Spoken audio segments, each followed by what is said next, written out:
Di tempat kami ada fenomena baru. Sebagian kaum muslimin menjamak solat ketika ada hujan. Bagaimana hukum menjamak solat ketika ada hujan lebat, Pak Ustaz? Hadis tentang solat menjamak ketika hujan, hadisnya sahih. Tapi hujan di Arab setahun sekali. Ditampe awak sehari 3 kali. Maka iko kondisional. Namanya jamak takdim. Ketika maghrib itu hujan, maka Nabi menganjurkan kepada sahabat supaya isya ditarik ke maghrib. Maka isya 4 rakaat jamak takdim, tidak qasar, karena tidak ada safar. Karena hujan di Arab itu lengkap dengan angin puting beliung, dengan debunya. Bagi yang kuliah di Mesir, di Makkah, di Madinah, di Maroko tahu bagaimana. Dan dia datangnya hanya setahun sekali.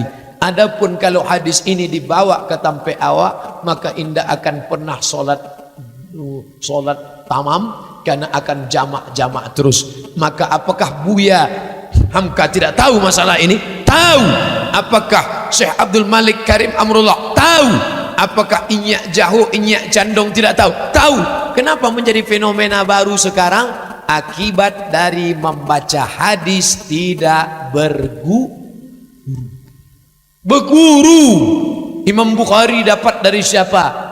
Dari Abdullah bin Maslamah. Abdullah bin Maslamah dapat dari siapa? Dari Malik bin Anas. Malik bin Anas dapat dari siapa? Dari Abu Zinad. Abu Zinad dapat dari siapa? Dari Al-A'raj. Al-A'raj dari Abu Hurairah. Abu Hurairah dari gurunya, dari Nabi Muhammad sallallahu alaihi wasallam. Iko bahayanya membaca hadis Nabi pernah menjamak ketika hujan. Hah? Awak hujan? Apakah guru kamu siapa? www.google.com. Makanya bertanya ke guru di pesantren, fasalu ahla dzikri, tanya alim ulama, in kuntum la ta'lamun, kalau kamu tak tahu. Apa hukuman untuk para pelaku LGBT dalam syariat Islam? Ada sebelum, ada sesudah. Yang sebelum, apa kata Nabi? Asingkan di Naqi, tempat kubur orang Islam di Madinah, namanya Baqi. Tempat mengasingkan LGBT namanya Naqi. Jadi beda-beda tipis aja tempat LGBT sama tempat orang mati. Tempat orang mati Baqi, tempat menyimpan, mengasingkan, karena penyakit ini bisa menular. Maka jangan dekat-dekat sama LGBT. Hari pertama keras dia, jangan gitu. Hari kedua jangan ya. Makanya perempuan bagus pakai baju sutra, memicu pertumbuhan hormon feminin. Ibu-ibu yang tomboy-tomboy pakai baju sutra feminin. Tapi perancang-perancang busana yang pakai baju sutra, maka hilang hormon maskulin menjadi hormon feminin. Maka banyak perancang-perancang busana itu gay, biseksual, lesbi, na'udzubillah. Oleh sebab itu maka ini harus diperbaiki. Zaman Nabi kalau ada orang yang ada kecenderungan, maka langsung diasingkan supaya dia tidak membuat terkontaminasi yang sehat-sehat. Tapi kalau sampai sudah melakukan perbuatan homoseksual, idza ra'aitumuhu man wajadtumuhu, kalau kamu temukan, kalau kamu dapatkan, kalau kamu tangkap, man ya'malu amala qaumi Lut, kalau kamu menangkap orang yang melakukan perbuatan umat Nabi Lut. Yang dimaksud umat Nabi Lut kaum Sodom, nama kampungnya Sodom, itulah asal muasal nama bukan mie ayam.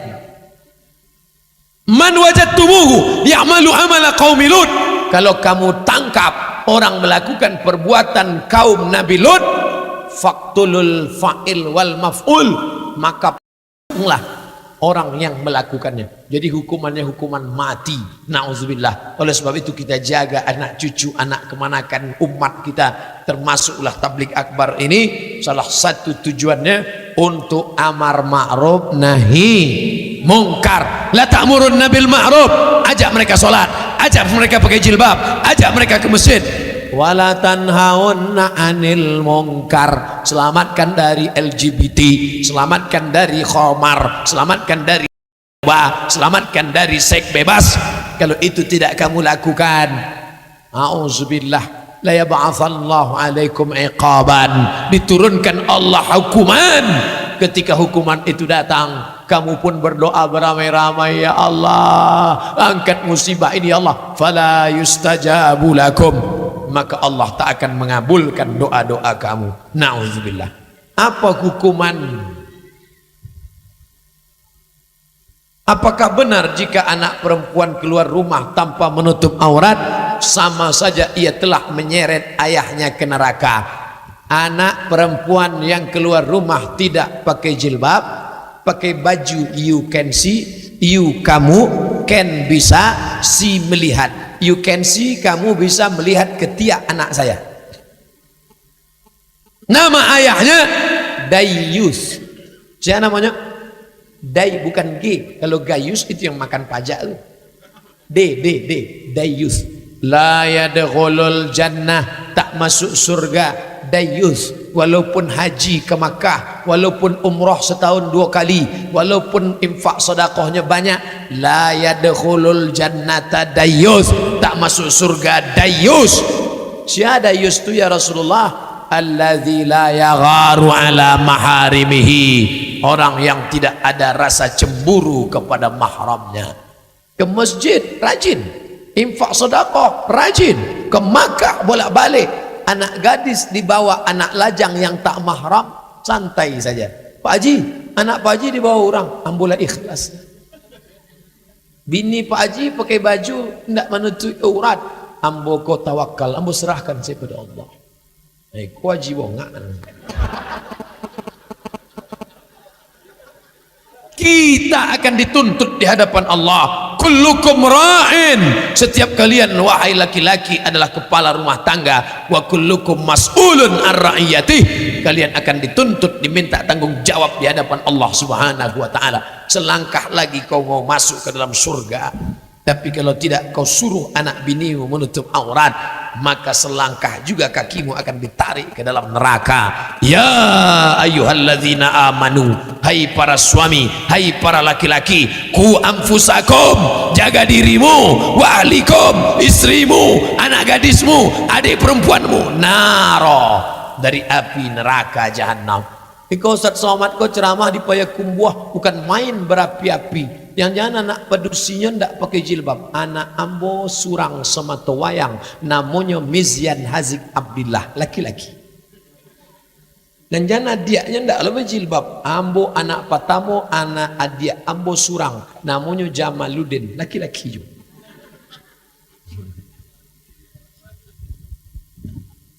Saya terpilih jadi ketua koperasi, selamat. Dengan omset 1 miliar, wow, amazing. Koperasi simpan pinjam, minjam 50 juta, bayar 55 juta riba. Selamat masuk neraka. Duit riba dibawa pulang ke rumah. Hai my darling, ini 5 juta riba. Kata istri, alhamdulillah, ini haram. Ustadz, keluarkan aja zakatnya, kan jadi halal. Di mana ngajinya ini? Diambil duit riba, dibelikan ke beras, beras masuk rice cooker, dimasak 1 jam menjadi nasi, nasi disuap ke mulut. Allahumma barik lana bima razaqtana wa qina azabannar. Yummy. Sepiring nasi berubah menjadi darah, darah masuk ke jantung, disemprotkan naik ke otak, otak anak hitam gelap gara-gara makan nasiyatin kazibatin khati'ah. Masukkan ke pesantren insan cendikia, lari. Guru mengajar sampai stres. Tidak ada dapet. Kata guru 2 gendang. Kalau tidak ambo stres, faang stres. Kenapa anak ini payah? Gara-gara otak hitam makan riba. Jangan kasih anak makan riba. Makan nasi riba berubah menjadi darah, darah jadi daging, daging membalut tulang. Ayyuma lahmin nabata min haramin, setiap daging di badan tumbuh dari yang haram, fannaru aulabih, tempatnya api neraka jahanam. Ditimbang nanti di akhirat, Abdul Somad berat 50 kilo, yang halal ampe puluh saja, dan 10 haram, diobok-obok dalam neraka jahanam. Padahal tiap hari awak berdoa, waqina adzabannar, Allahumma ajirna minan nar, Allahumma ajirna minan nar. Masuk neraka gara-gara riba. Dibawa duit riba ke Makkah, menangis di pintu Ka'bah. Zaduka haram, ongkosmu riba, ONH-mu riba, maka kau tak dapat haji mabrur. Disedekahkan ke anak yatim. Innallaha thayyibun, Allah maha suci, la yaqbalu illa thayyiban, Allah tidak menerima kecuali yang suci-suci saja. Ustadz Somad nih, kami kan undang Ustadz untuk menyelesaikan masalah. Ini sejak mendengar ceramah Ustadz bermasalah kami jadi. Jadi masalah riba-riba ini solusinya apa? Solusinya bank syariah al-makmur. Beralihlah ke bank syariah. Dan tepuk tangan aja. Besok langsung ambil semua aset-aset dari bank konvensional, alihkan ke bank syariah. Kabar gembira, insya Allah bank daerah Sumatera Barat akan berubah menjadi bank syariah, bank nagari akan menjadi bank syariah. Allahu Akbar. 3. Yang pertama, Bank Aceh sudah jadi bank syariah. 2. Bank NTB sudah menjadi bank syariah Nusa Tenggara Barat. 2 dalam proses. Pertama Bank Nagari, dan kedua Bank Riau Kepri. Mudah-mudahan awak doakan keempat-empat ini akan menular ke bank-bank yang lain seluruh Indonesia insyaallah. Ini amal pejabat. Ustadz Somad, Bapak Bupati kami rajin sholat duha, rajin sholat tahajud, rajin sholat witir. Itu bukan amal bupati, itu bukan amal gubernur, itu amal anak SD. Anak SD sanggup baca surat Yasin, anak SD bisa sholat duha, anak SD bisa sholat tahajud. Tapi amal pejabat adalah dengan kekuasaan merubah yang tidak syariah menjadi syariah. Betul? Allahu Akbar. Assalamualaikum Ustaz Somad. Waalaikumsalam. Saya mau mencalek tahun ini Pak Ustaz. Mantap. Apakah Ustaz bisa dukung saya? Tak bisa. Waang 50 kilo. Kalau foto bersama Buya, insya Allah. Apa pesan Buya? Kalau kau duduk nanti di anggota legislatif, perjuangkan 3. Yang pertama, keluarkan perda zakat potong atas. Insya Allah Buya. Dan kedua, keluarkan perda berbusana muslimah. Di mana bumi dipijak, di situ langit dijunjung. Adat besan disyarak, syarak besan di kitabullah. Insya Allah Buya. Yang ketiga, masukkan guru-guru agama ke dalam sekolah umum, SMP dan SMA. Keluarkan perda wajib masuk pelajaran akidah akhlak, bahasa Arab, sejarah Islam, fikih, Quran hadis ke SMP dan ke SMA. Gurunya dari mana? Angkat alumni IAIN Imam Bonjol, dari Fakultas Syariah, dari Fakultas Usuluddin, dari Fakultas Tarbiyah. Biayanya dari mana? APBD. Tidak bisa di PNS kan? Honda, honor daerah. Insya Allah Buya. Sudah 5 tahun, tidak ada nelpon leh. Makanya umat Islam harus melek ngerti politik, yang sholat, yang sudah berjilbab, yang sudah ngaji, yang sudah ke masjid. Jangan sampai tidak mencoblos tanggal 17 April 2019. Betul? DPR kota, DPR kabupaten, DPR provinsi, DPR RI, DPD, presiden, wakil presiden. Abdul Somad bukan juru kampanye, Abdul Somad bukan anggota dewan, Abdul Somad bukan kampanye. Nampaknya Ustaz Somad kok kampanye. Untuk ampumu kampanye, untuk apamu kampanye. Amun ndak kampanye aja udah dipilih orang. Ambo cuma ingin, Abdul Somad hanya ingin kerumunan malam ini menjadi kekuatan. Apa pesan Bung Karno, Presiden Republik Indonesia, proklamator? Kita bukan negara Islam, kita bukan kerajaan, kita bukan macam kerajaan Saudi Arabia, kita bukan macam kerajaan Maroko, kita negara demokrasi. Maka kalau kalian ingin memperjuangkan Islam, masuk kalian ke parlemen. Bagi yang tidak bisa memperjuangkan Islam, mencoblos, memilih pemimpin wakil rakyat yang memperjuangkan nilai-nilai Islam. Allahu Akbar.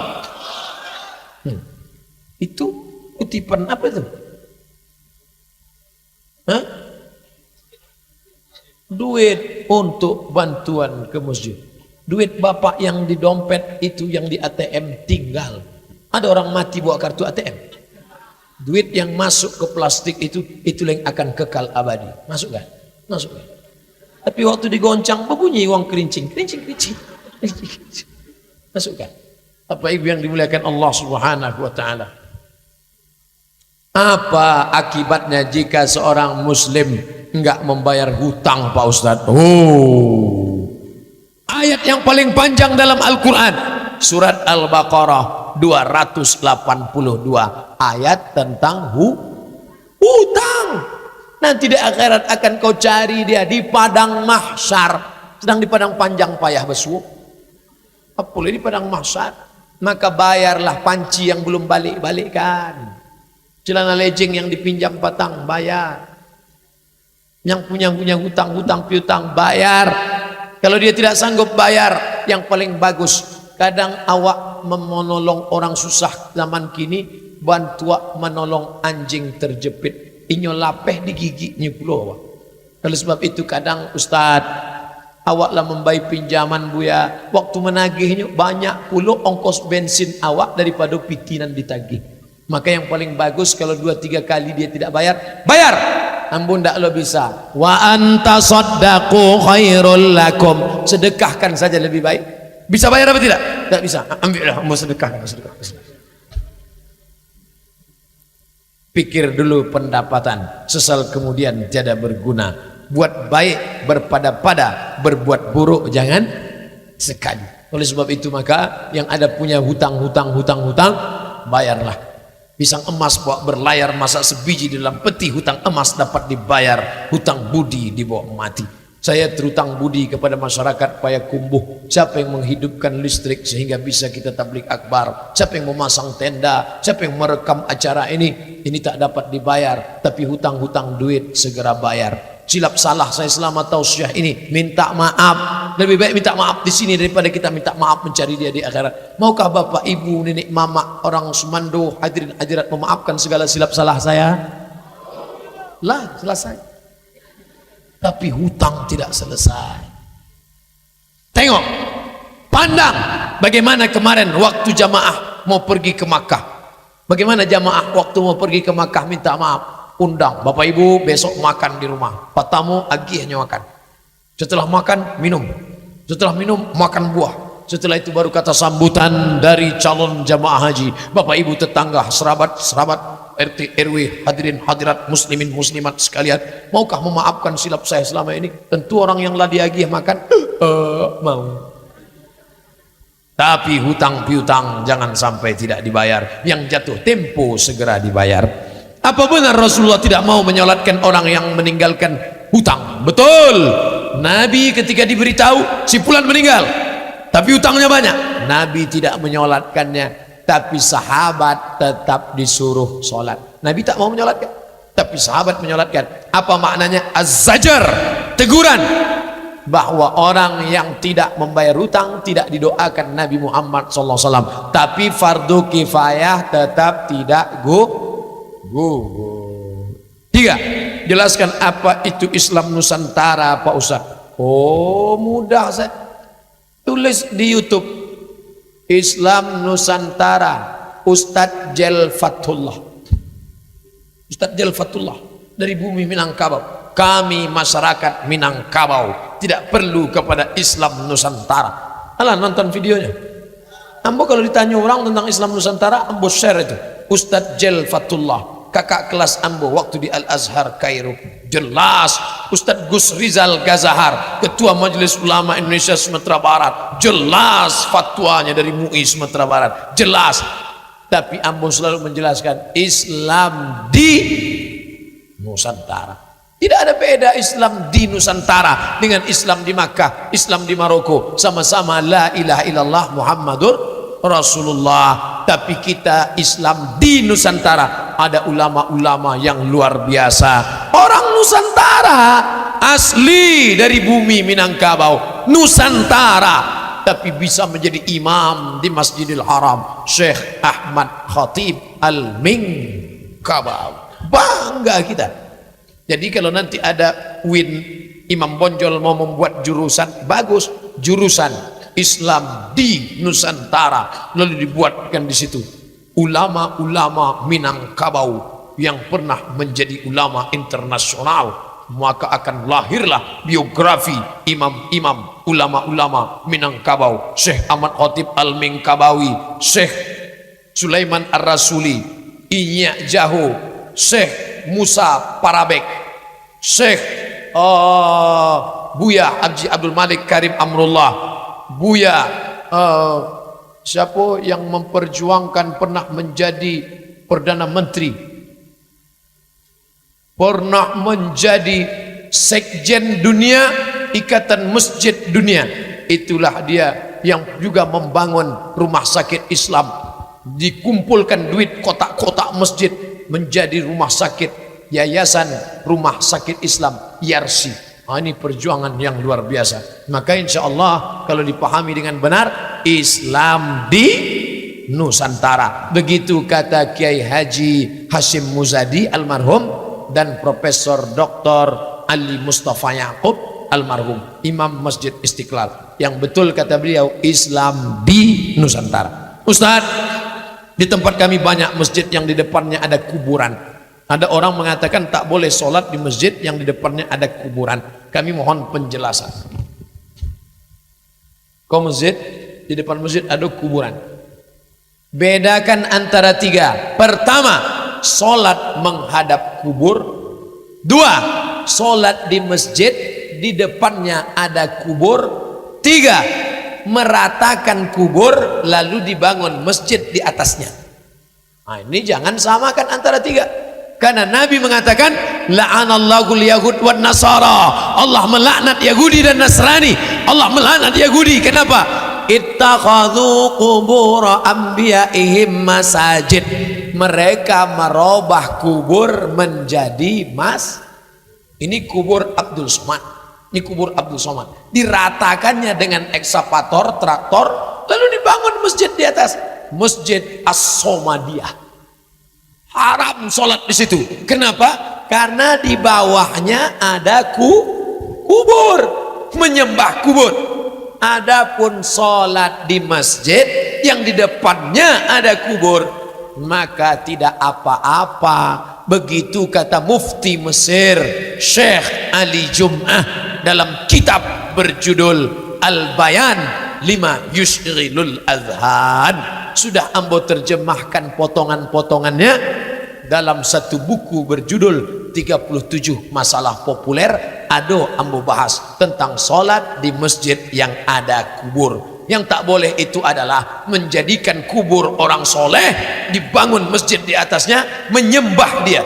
Itu yang tak boleh. Adapun di masjid, di depannya ada kubur, di sampingnya ada kubur, maka tidak menjadi masalah. Begitu kata Syekh Ali Jum'ah. Oh, Ustaz Somad mau jual buku ya? Tidak, buku ambo gratis semua di internet. Tulis di Play Store. Buka HP Play Store. 37 Masalah Populer. Enter, download, gratis. Kalau ambo cetak fotokopi Pak Ustaz untuk jamaah, silakan. Tapi yang ditulis di pojok, coblos nomor. Hanya untuk konsumsi jamaah masjid. Jangan dijual, tidak diperjualbelikan, tapi untuk murni dakwah karena Allah Subhanahu wa taala. Begini Ustaz, dulu ketika umur 10 tahun saya pernah bernazar. Namun nazar itu sangat berat untuk ditunaikan. Karena waktu itu saya bernazar, saya tidak memikirkan cara menunaikannya. Apa yang harus saya lakukan Ustaz? Dan ketika saya bernazar tersebut, apakah saya sudah balik atau belum? Umur 10 tahun dulu belum balik, sekarang sudah balik. Karena orang sekarang dikarbit cepat ya. Masakannya pakai pengawet, tontonannya dunianya. Maka banyak anak umur 10 tahun sudah akil balik. Tapi dia tidak menyebut nazarnya apa. Jadi saya tak bisa menjawab apa nazar dia. Nazar saya puasa Pak Ustadz, tebus sekarang puasa. Nazar saya Pak Ustadz mau sholat di Masjidil Haram, menabung, mudah-mudahan bisa ke tanah suci Makkah. Nazar saya ingin minum tua Pak Ustadz. Oh tidak boleh. Semua nazar yang haram tidak ditunaikan. Nazar itu otomatis batal. Ya Allah, kalau lulus ambo tes PNS tahun niko makan babi panggang ambo. Tidak. Tapi kalau nazar itu, nazar merubah yang sunat menjadi wajib.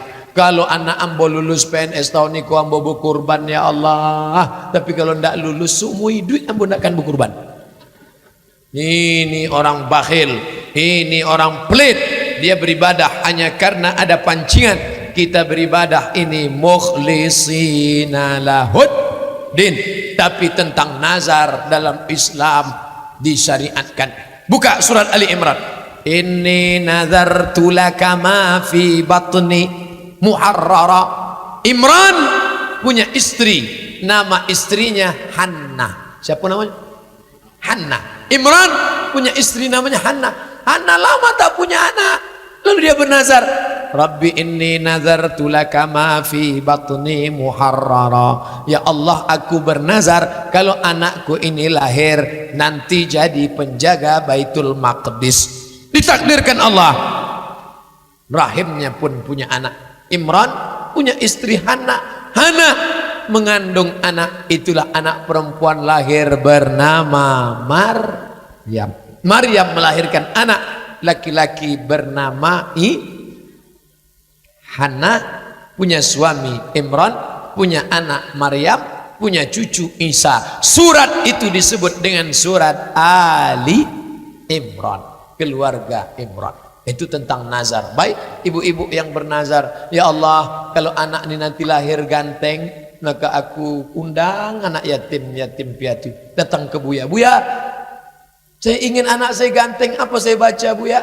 Banyak-banyak baca surat Yusuf. Maksud Buya supaya anak tadi imannya macam iman Nabi Yusuf. Inyo salah sangko. Disangkonya anakku ganteng macam Nabi Yusuf. Begitu lahir PKI, pendek kete hitam. Buya, kecik Buya patang kalau baca surat Yusuf iko anak agak. Ambo dah adanya begitu kecik Buya. Ambo suruh baca surat Yusuf supaya imannya kuat, bantu iman Nabi Yusuf. Diajak Zulaika berzinanya ndak ambo. Iko emang anak ambo bantu iko. Kecik Buya, suaminya mana? Iko suami ambo. Ayo samu lah. Kecik Buya, buah tidak akan jauh jatuh dari pohonnya kecuali kalau buah itu jatuh ke sungai atau dilarikan burung. Bapak Ibu yang dimuliakan Allah, artinya apa? Kita beramal bukan karena mengharapkan macam-macam, tapi karena lillahi ta'ala. Ambo berceramah jam 8:30, kini pas jam 10:90 kita bersama malam ini. Mudah-mudahan membawa perubahan kepada yang lebih baik. Kita selesai, tapi tidak selesai sampai di sini. Pulang dengan tenang, dengan tertib. Ambil tutup botol sampah-sampah, kresek-kresek, tisu-tisu, koran-koran. Tunjukkan Islam agama yang bersih, agama yang damai. Dan jangan lupa saling mendoakan. Ustadz di mana-mana ceramah 3. Tausiah, menjawab pertanyaan, dan ditutup dengan membaca doa. Doakan Ustadz Somad semoga mati husnul khatimah. Dan kini nambukan ke Solo. Ala hazihin niyah, untuk niat yang baik-baik ini. Al-Fatihah. A'udzubillahi minasyaitonir rajim. Bismillahirrahmanirrahim. Alhamdulillahi rabbil alamin. Arrahmanir rahim. Maliki yaumiddin. Iyyaka na'budu wa iyyaka nasta'in. Ihdinas siratal mustaqim. Siratal ladzina an'amta 'alaihim ghairil maghdubi 'alaihim waladdallin. Amin.